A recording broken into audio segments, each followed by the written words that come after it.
Jenny. Well, thank you so much for letting me mentor you this semester. I really enjoyed being in your class and watching you work with the kids, and you did a really great job. So I'm just going to ask you some reflection questions about the lesson, okay? Okay. Let me know if you need to, if you have any questions about what I'm asking you, okay? Overall, how do you think the lesson went and why? I think that overall the lesson went well as far as students being able to find reasons and evidence in the text to support points the author made.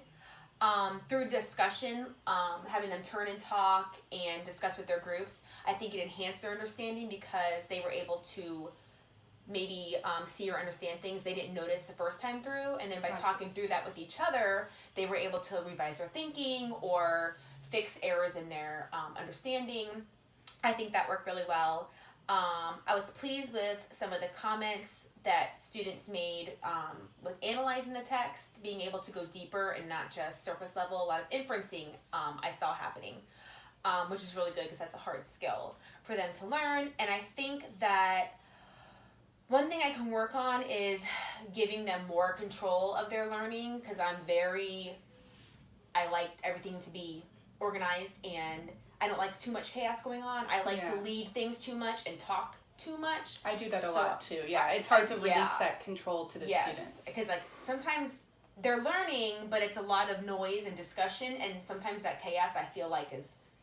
You want to make sure they're on the right page, doing what they're supposed to be doing, not talking about something they did last night or what they're going to do this weekend. So I think on task behavior. Giving more of the talking over to them will help them become more independent thinkers in the future. So that's something I can work on. And do you think that you'll use more of them working together in partners and groups? Do you like that aspect because they can learn from each other? Do you think you'll use that in the future? I do like that aspect, but I think depending on the lesson we're doing and the content, I might want to be more mindful on who's paired together. Exactly. Yeah. Because sometimes, you have two kids that might be a little lower, kind of don't know what's going on. Yes. So maybe being more deliberate in how they're paired together would be helpful.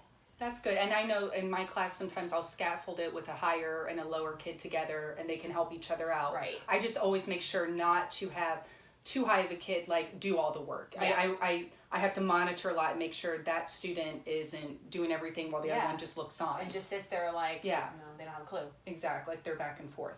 Okay, my next question, in what ways did students meet or not meet the learning goals you established for this lesson?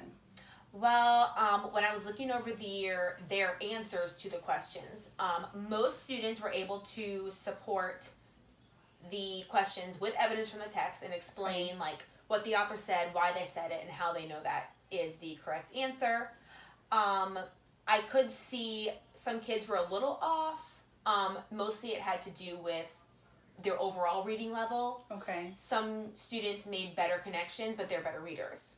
And the ones that are a little bit lower, maybe for another lesson when I do this, I want to preview the text with them first. Yeah. To give them that background so that they can participate more and find that evidence, maybe teaching them a strategy like clue words to look for or something.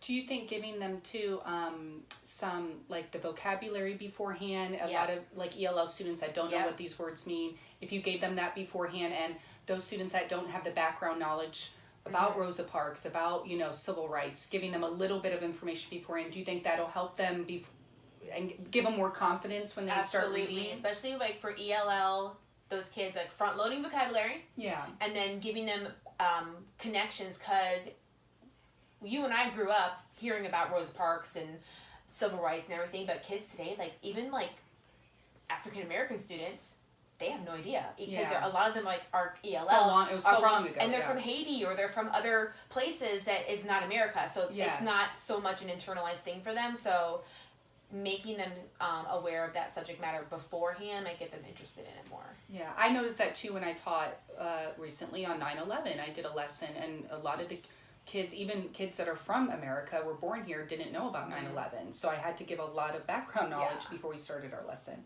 How did did you assess them on anything after it? Did you do a little informal assessment, or are you going to just take their work? Did you just take their work and use that as an assessment tool? I use their questions as like an exit slip to like quickly assess like did they get it or not, because you get it or don't. And then this piece is part of a bigger unit, so we'll keep working on it, and then we'll do their unit assessment. Okay, that's so kind of now looking at this assignment, I can kind of see who needs a little bit more help or who's on the right track. So kind of fill those gaps in before they do that test. Perfect. How did the strategies you use to introduce new content to students support student learning? Well, this is going along with our close reading that we're really focusing on this year. And one of the things I'm having my students do a lot is annotate. So when we were reading the text through the first time, I told them, chunk it. If it's already in paragraphs, then like the chunks itself. And then when you're done reading each paragraph, I have my students write down 3 or 4 words that were the main topics of that paragraph. So they might have wrote down Rosa Parks, bus, no seat, or whatever. Yeah. Just so they have an idea of what each section was about. So it kind of helps them hone in on where the evidence might be for their answer. And then one of the other things I have them do is look at the questions first. So when they're reading, they can kind of maybe mark things they remember from the questions. I like that, seeing the questions beforehand. That way they have a purpose when they're reading. Right. One suggestion let me give you is also to maybe give them like a closed reading bookmark or have something up on the wall. That way they can always go back and look at that and say, okay, I remember this is how I annotate the text, or even a bookmark. So if they're doing it on their own, reading a chapter book on their own or something, they can do closed reading individually, not as a group. That's a good idea, because I'm not always there when they need me to be there. I might be helping someone else, so they have a tool that can maybe reinforce the closed reading, the strategies. How did the strategies you used to help students deepen and practice their understanding of new knowledge support student learning?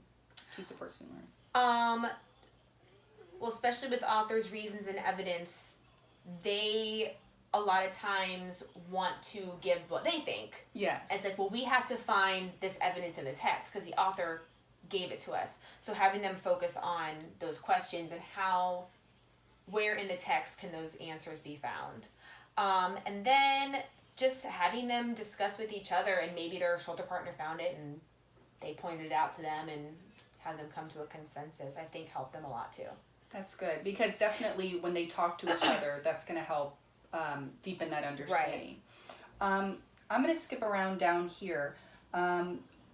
What specific actions did you take to communicate high expectations for students?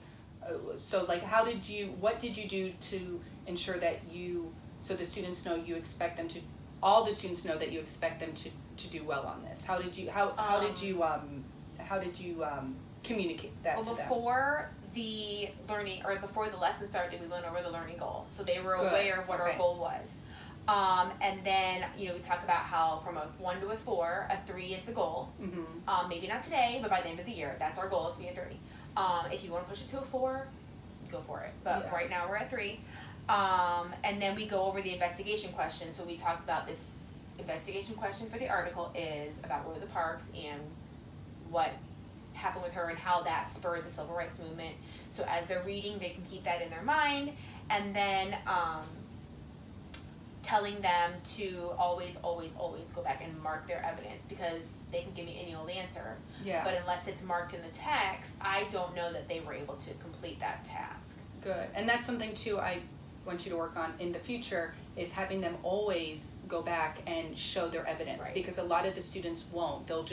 They'll say something and then you're like, well, where's your evidence? And they're like, well, I read it the first time. It's like, no, go back in the story, go back in the story. Like one of my kids was like, oh yeah, Rosa Parks, she's a nice lady. I'm like, well, she may very well be, but that's not what the author was telling us. That's not the important part to know about her. Exactly, nice. Yeah. And that's more opinion-based, where we're trying to find evidence to support, like, the events of the story. How will this, last question, how will this lesson inform changes to your instructional plan? I will definitely do less teacher talk and more student-centered discussion. Because I think that's going to make the most impact. So maybe during the year, letting go a little bit more. Yeah. Like the gradual release, like.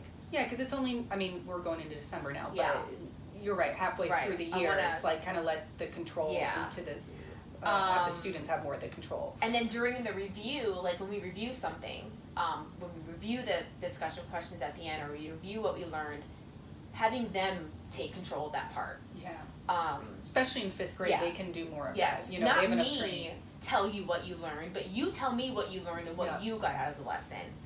Giving them, letting them do the work instead of the teacher doing the work. Because they need to take ownership of it. Because as they go to middle school and high school, their teachers have 140 kids. It's not going to be. Yeah, they don't. The teacher doesn't have time to sit with you for 10 minutes and go over stuff. It's more individual, like self-paced. If you're not speaking up, and we gotta get them ready for middle I school. don't get this. You're going to fall through the cracks. So having them become more vocal in their own learning and more ownership for themselves. That is perfect. I really enjoyed watching your lesson, and it went great, and you're doing a great job, and hopefully, in the springtime, maybe I can pop in again, and maybe we can do another lesson, and maybe even like co-teach or something like that. That'd be really fun. So thank you for letting me mentor you this semester. Thank you. It's been fun. Okay, thank you. Bye.